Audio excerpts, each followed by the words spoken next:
don't know. Can you hear it, John? Are you able to talk? Oh, there we go. Yeah. Am I here? Yes, I'm here. Quite a bit of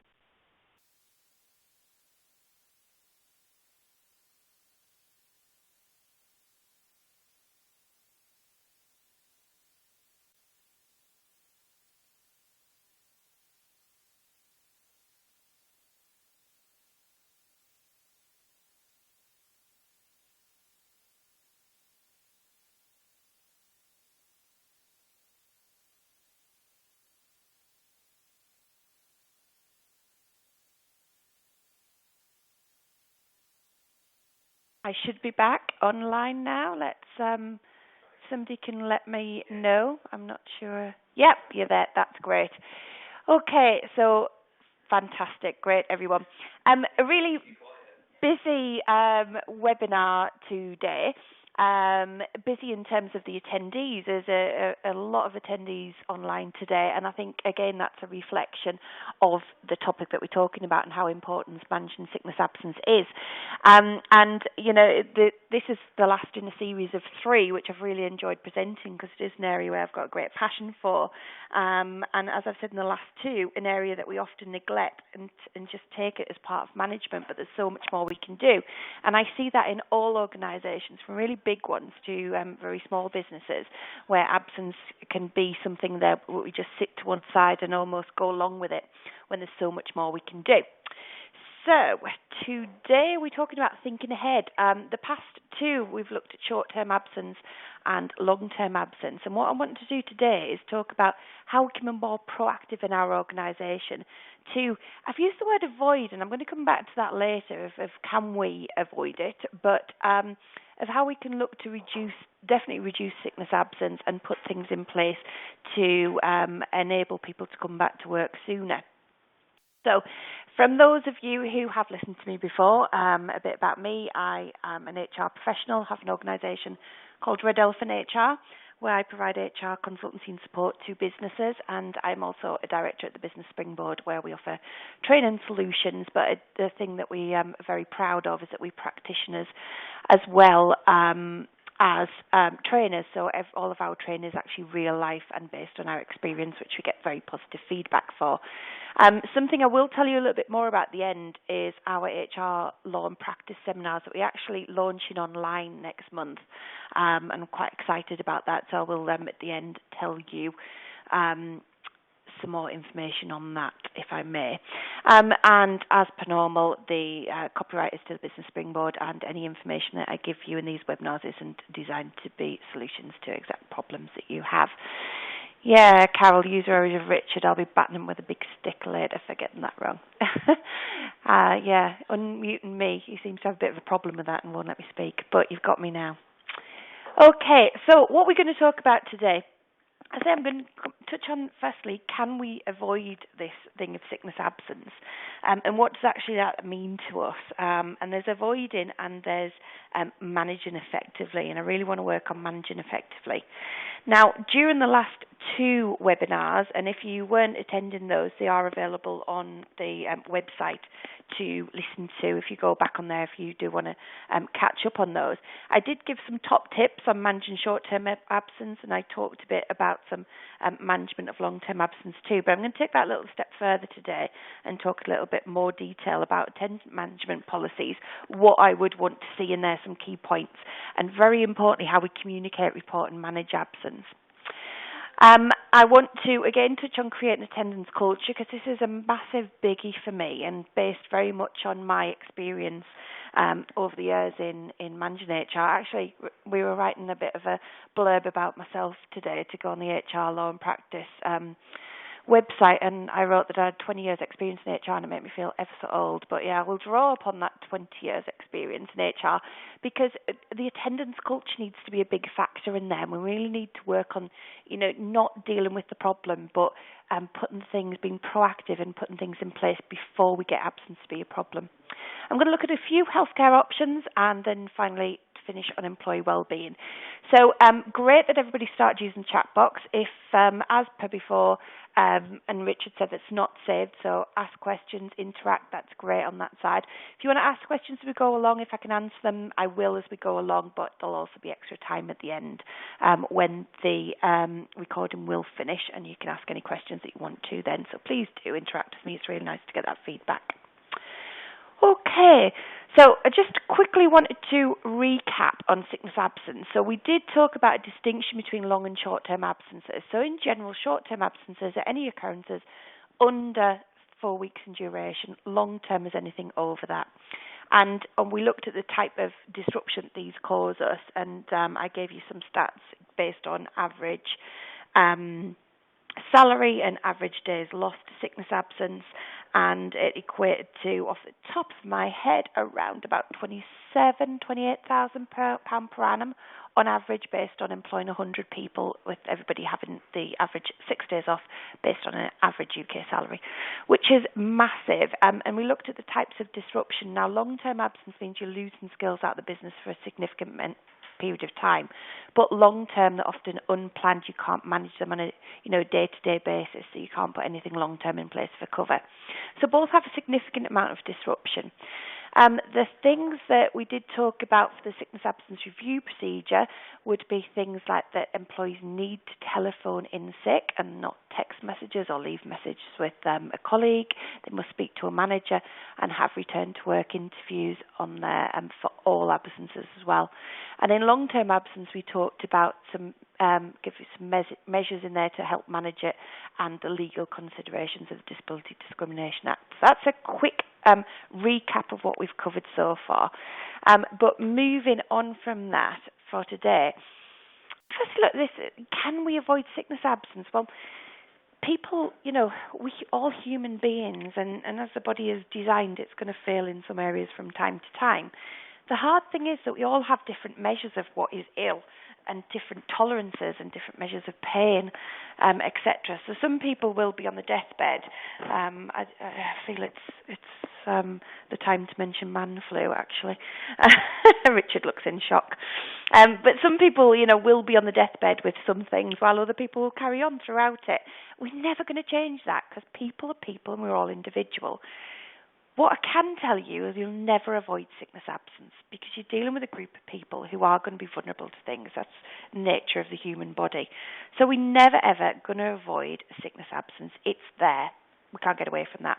What we can do is manage that much more effectively to help get people back to work, or to get some productivity and some output from people, as long as we're doing it fairly and within some boundaries and guidelines of while people are absent. So that's what we want to aim to do. However, what we can avoid is that lady looking very happy lying in bed there. That was my symbol of a duvet day. When people just feel a bit off and want to have that extra time. Now, we can manage that, and we can avoid those perhaps non-genuine absences. Now, these cause a massive disruption to our organisation. So odd, one-day sickness absences here and there, last minute where we can't get cover or there's no output, etc., etc. And we can deal with that. We can put things in place to avoid those. So we've got to be clear from the beginning. We're never going to avoid any sickness absence. I'd be very surprised if anybody who could tell me that in their organisation they never have any employees off sick, because I just, would really doubt that that's possible. So what we're looking to do is manage. Obviously, if we don't manage it, we can have massive problems. And this is where I do find it quite fascinating, because lots of organisations don't manage it, or don't manage effectively, or put some things in place but don't follow them through. And some of the symbols that I've got there, obviously if we don't manage it, we've got a massive cost. I mentioned that the calculation I did that worked on average sickness days lost and average UK salary. Sickness absence costs us a lot of money, but not only in salaries, but also in time lost, productivity, cost cover of temps, etc., etc. The graph there is to represent that I do find that absenteeism breeds absenteeism.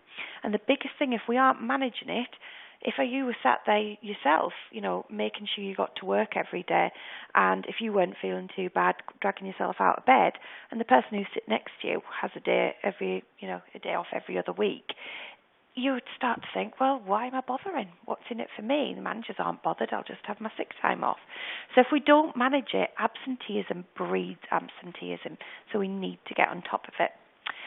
Those people argue in the middle as well. It causes a lot of disruption in our teams, and this is something that if we let that happen, it breeds and there becomes a lot of unsettled and unrest. We don't want that in terms of teamwork. We want people working together, and that comes back to your culture and what you want to achieve in the culture that you've got. And also, if we don't manage an absence, we have got to really consider employment law in that area, particularly the disability discrimination. If we aren't on top of things and understanding that somebody might have an underlying cause, that there may be some reasonable adjustments for us to make, it's no excuse anymore just for an employer to say, well, they didn't tell me they had a disability.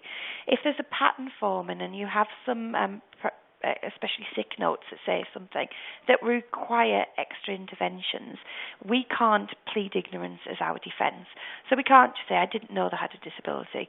We have to say, well, we looked at it, we saw some patterns, we looked into it, and this is what we concluded from it. So it's a key area that we have to manage. And obviously, in there, the clues in the title, management is absolutely key, and training our managers is essential.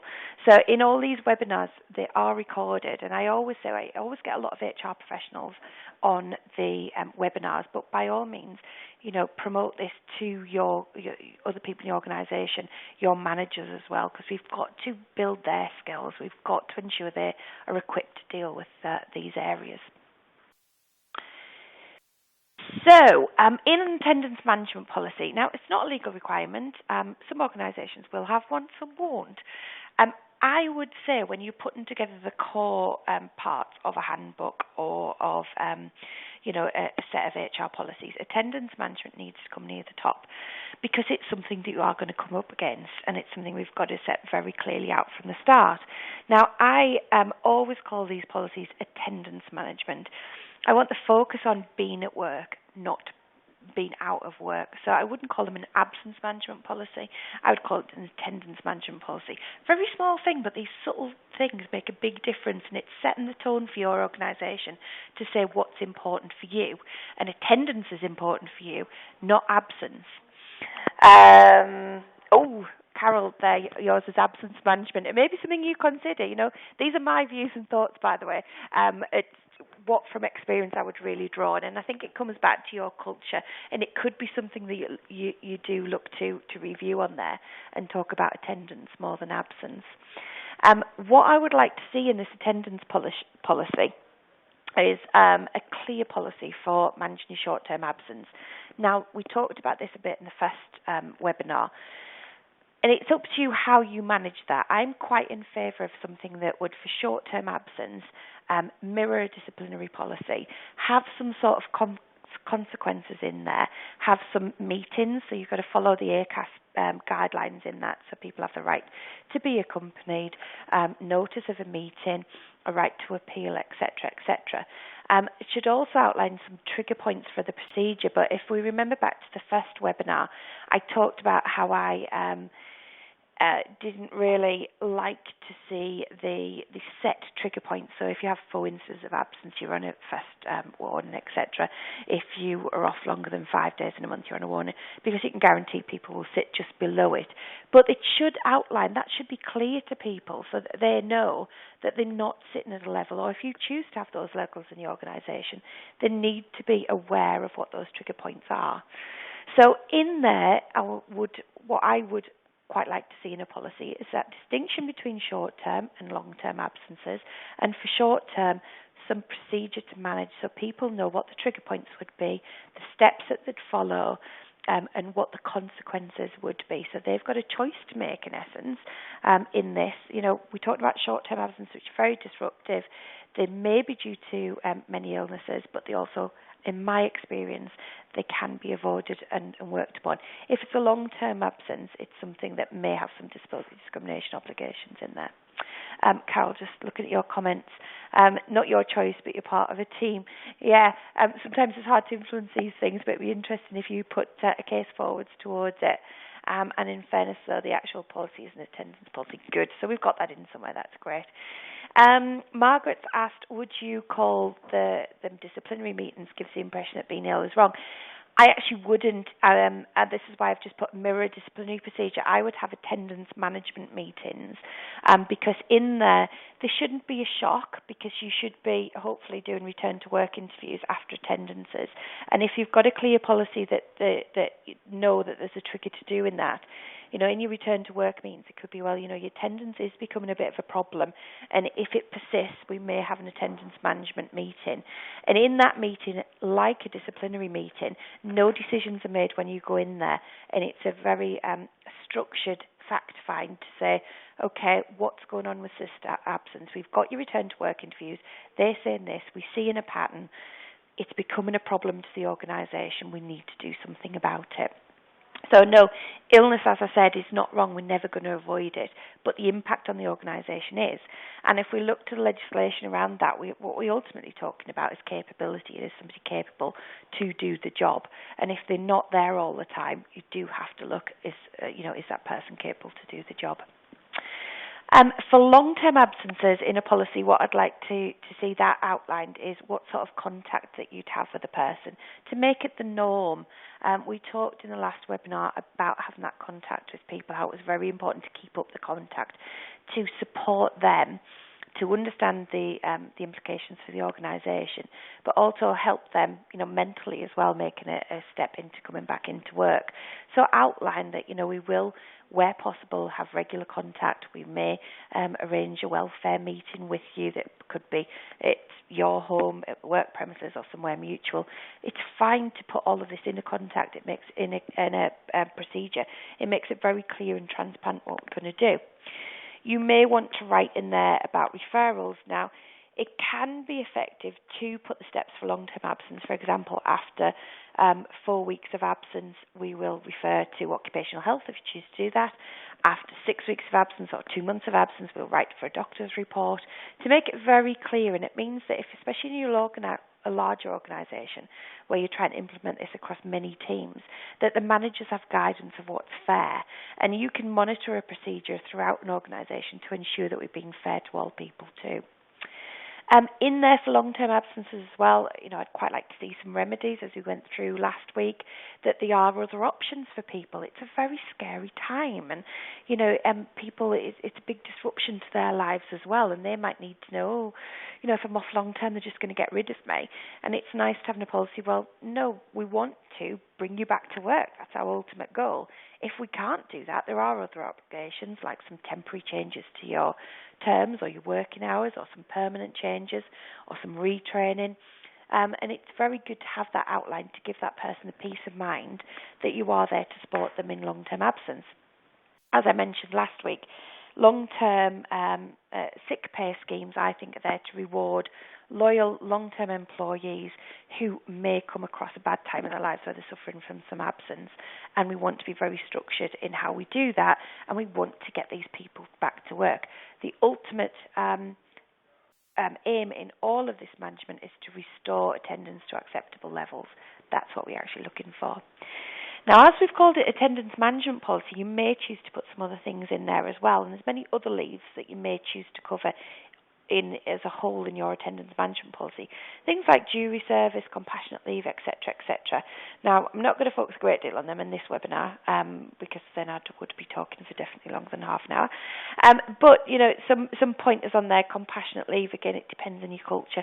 I've seen what I believe are some awful policies on compassionate leave.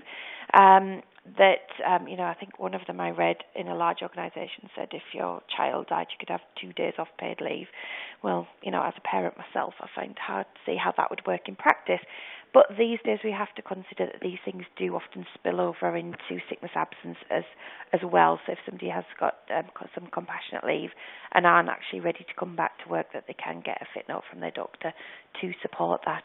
So it may be that in your attendance management policy you group together other attendances in there as well. So hopefully that's given you some good top tips. Carol has asked a question, what would you call a meeting where the outcome could be a warning?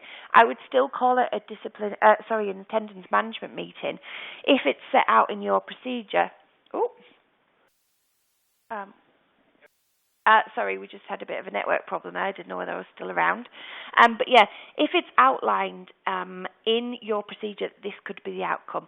So, for example, you may have an attendance management procedure that says after, when we feel your attendance is becoming a problem, we will have a stage 1 meeting. The outcome of stage 1 may be that you're on a stage 1.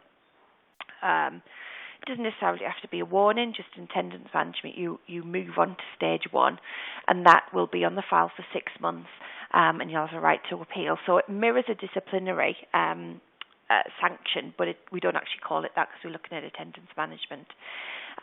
You then might say if we move on to stage 2, if your attendance doesn't improve or still falls below standard, then we would move on to stage 2 meeting, and the outcome would be that you moved on to a stage 2. So we've got a couple of options in there, but I wouldn't call them disciplinary, but it would mirror a policy and especially mirror the discipline and grievance regulations and especially the ACAS steps that we need to follow on there. So make sure we have that on board, that we follow in the legislation. We are just having a small technical issue that Rich is trying to get back on board with of our internet, so we should be back up and running in one moment if you just bear with us.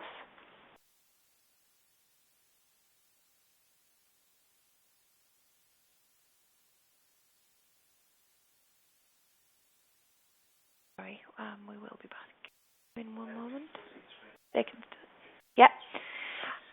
Okay, so moving on from that, before I just get lost off from where I am, let me just look. Sorry for that, guys.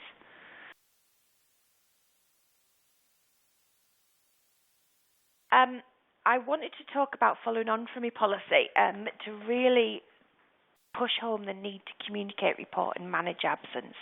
And this is a massive part of it, to have some really good evidence that allows us to take action from and be fair to everybody and be consistent throughout the organisation. And the first thing needs to be communication. Now, if you already have an attendance management policy in place, how do people know about it? Where does it sit? Are they reading it? We may have something out there sitting on in an employee handbook or on an intranet, etc. But are people taking note of what need to be on there? Now, there's a number of ways to do this. You could do an employment briefing. You could ensure management do some kind of toolbox talks and let people know about it. Or we can set by example and work with the organisation to make sure people can see that we are implementing this and we are implementing things fairly. Now, if it's a new policy, it obviously gives you a great opportunity to sit down with people and say, this is what we're going to do. And I worked with an organisation where I went into the organisation and wrote them a new policy and implemented it for them. And we did some employee briefings and invited everybody to a little session, very informal, with me, and go through what that was going to mean. So if you're reviewing things, I would suggest that that's a key part of it. If it's just a change or something you want to bring back into the forefront of your people management, then you need to think about how you're going to do that. Obviously, a great way to do is lead by example and ensure people see that you're following the correct procedure.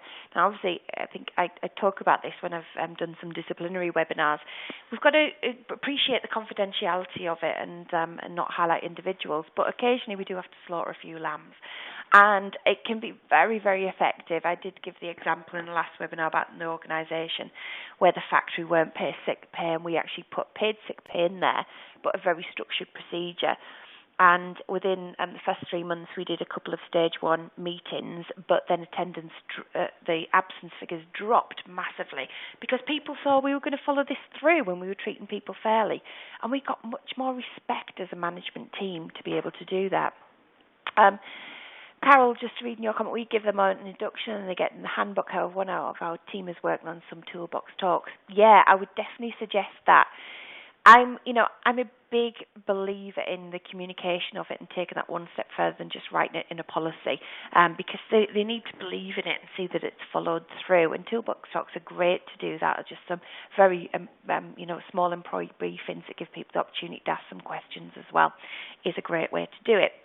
The other thing is on there is the reporting, and usually this would fall to an HR department or a payroll department, depending on how the organisation manages it, but we need some central point to manage attendance, to get the figures in and to look and report on it. Now, what we should be looking in there is to look for some very clear representation, to look at any patterns that are forming, and so we can plan our capacity for the organisation. And that's a key part of it, so we can look to say, what we're looking at and how we can plan to minimise the disruption. So if we see that our capacity is down, if we make widgets and 10 people make 10 widgets each and we need 100 widgets a day, if we lose one person, we're only going to make 90. So we need to be able to see the impact on the business so we can factor this into to any operational issues that we have. But I also find for attendance, unless you're actually looking at it, I'm a big fan of something visual, like on a calendar basis, Excel spreadsheet, whatever you choose to use, or if you've got a good HR system that has that within it, and attendance management, and it can give you some very visual diagrams. Without actually looking at it, I do find that sometimes your key people, or your very disruptive employees, or your very loud employees, if they're missing, they're a big miss. So we can think, they're off again. Well, actually, it's only the second time they've been off in 2 years, but we just really feel that they're not there. And then you could have somebody quiet who sits in the corner and gets their head down, and they are off very regularly and nobody notices it. So without having that adequate report in there, we can't be fair and consistent in what we do. And we need to do that, and it also allows us to look at some patterns, Friday, Mondays, after bank holidays, etc., etc. So having some good reporting system is absolutely essential. And then the manage part of it, it comes in again, and I've got this in a couple of slides going forward, so you'll see that hopefully I'll hammer it home. Skilling your managers with the correct skills and giving them the tools to manage attendance is vital. Investing in managers is key to get this to where we need to be. And look at the costs that we could receive from it if we invest some time in training our managers, doing the toolbox talk, etc. Then I would. That's my biggest thing to recommend. Carol, just looking at another comment there. Carol uses Bradford factor and finds that useful. No, don't apologise, Carol. If it works for you, it works for you.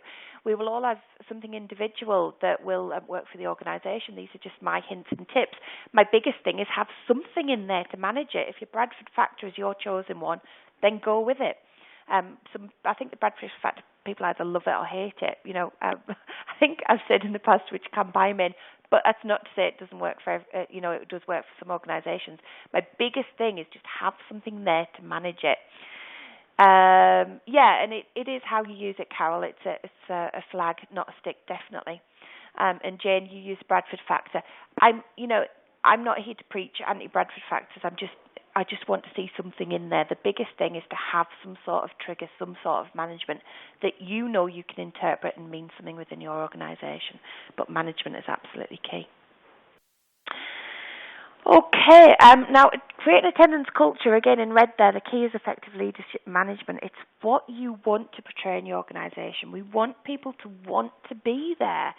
Now, not every job in the world is our dream job, but we want people to find some loyalty, some drive, some pride in what they do, and see a mutual need in being in that organisation. Now, I did mention in the past the example of when I worked with food manufacturing, and the intervention we put in there that had the biggest impact on attendance management was making people part of a team.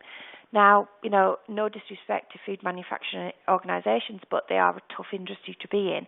They are quite prone to attendance problems.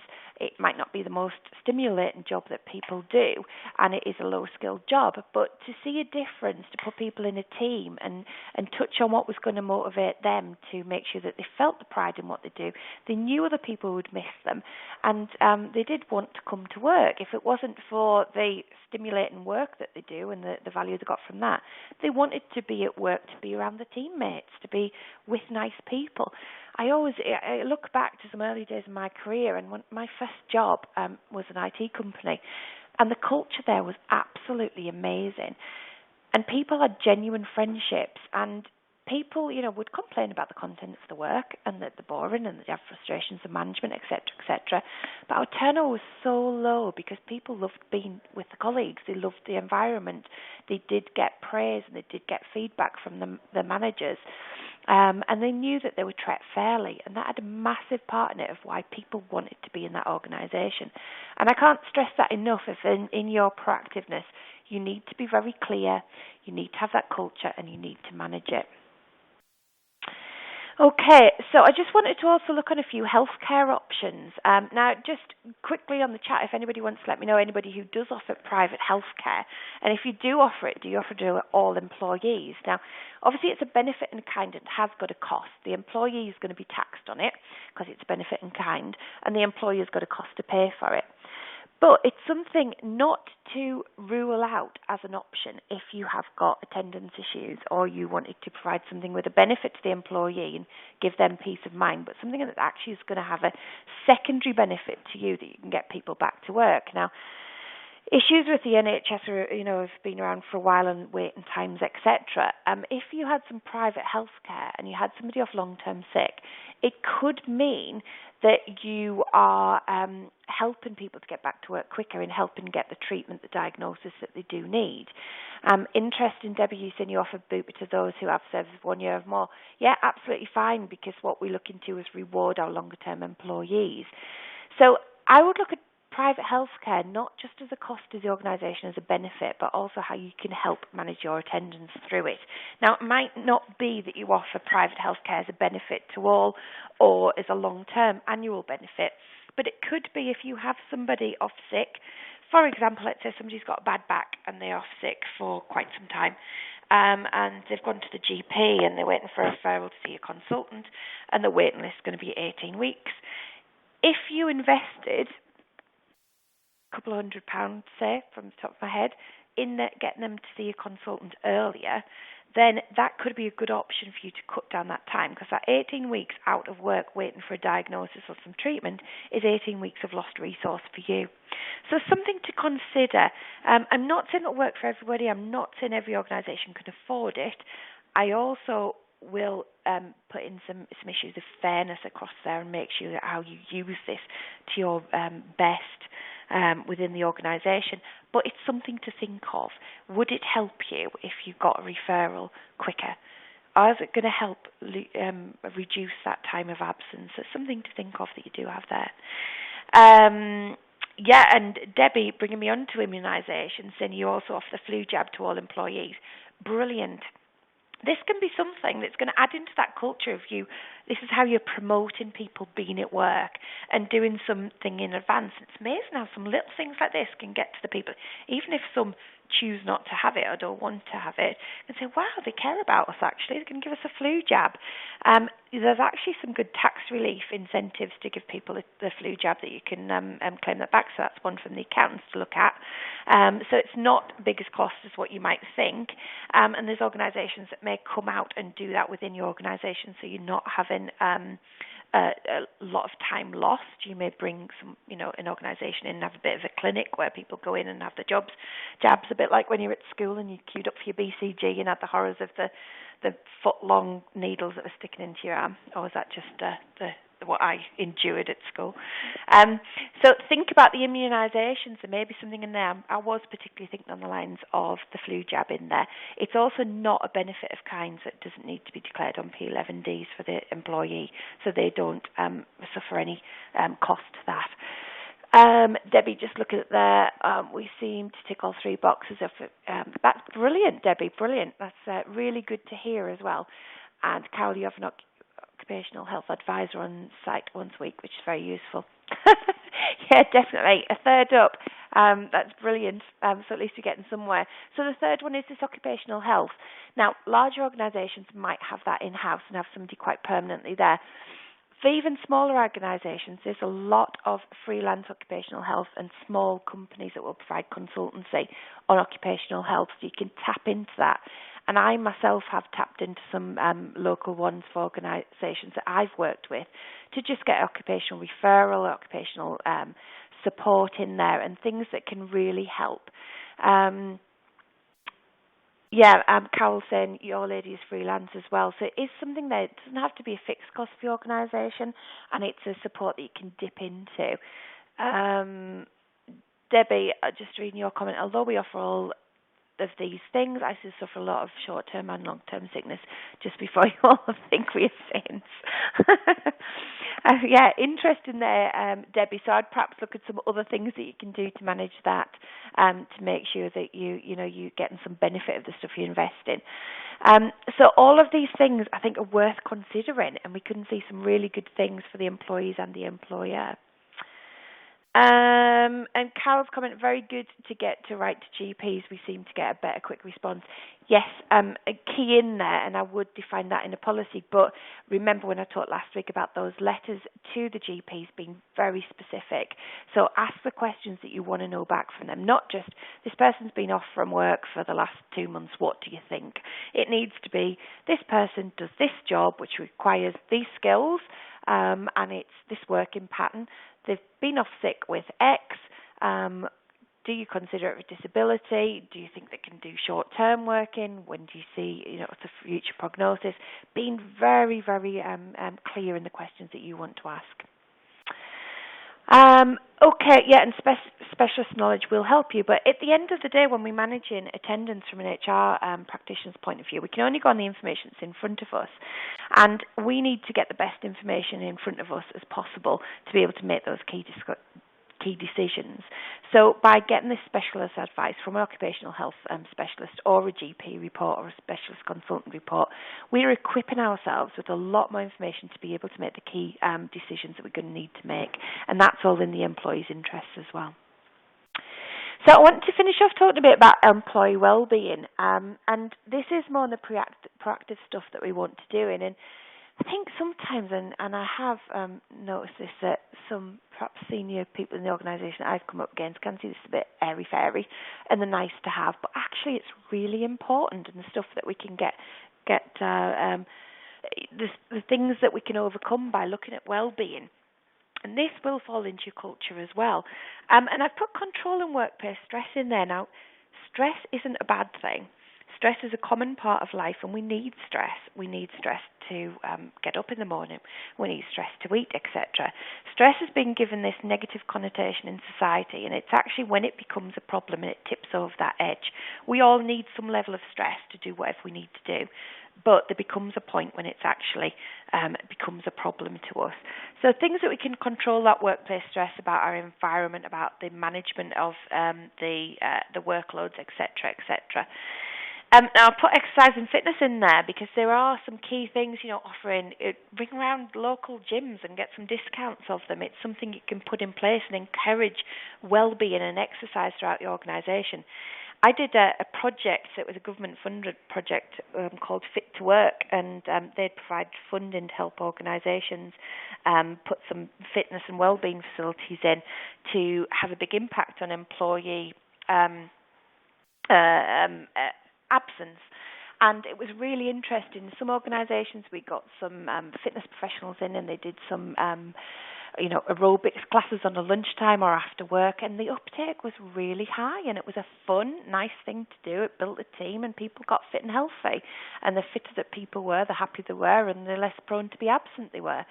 And I've got quite a funny story where I did go into an NHS trust, actually, to talk to them about exercise and well-being, and I came carrying all my bits and pieces and, clipboards and all the stuff, and they had a committee meeting on the top floor to talk about it, and they sent some young fit, energetic person down to collect me, and obviously thought because I was there to talk about exercise and fitness, I could manage the about 7 flights of stairs rather than a lift carrying all my bags. And by the time I got into the boardroom, I was hardly a good example of health and fitness.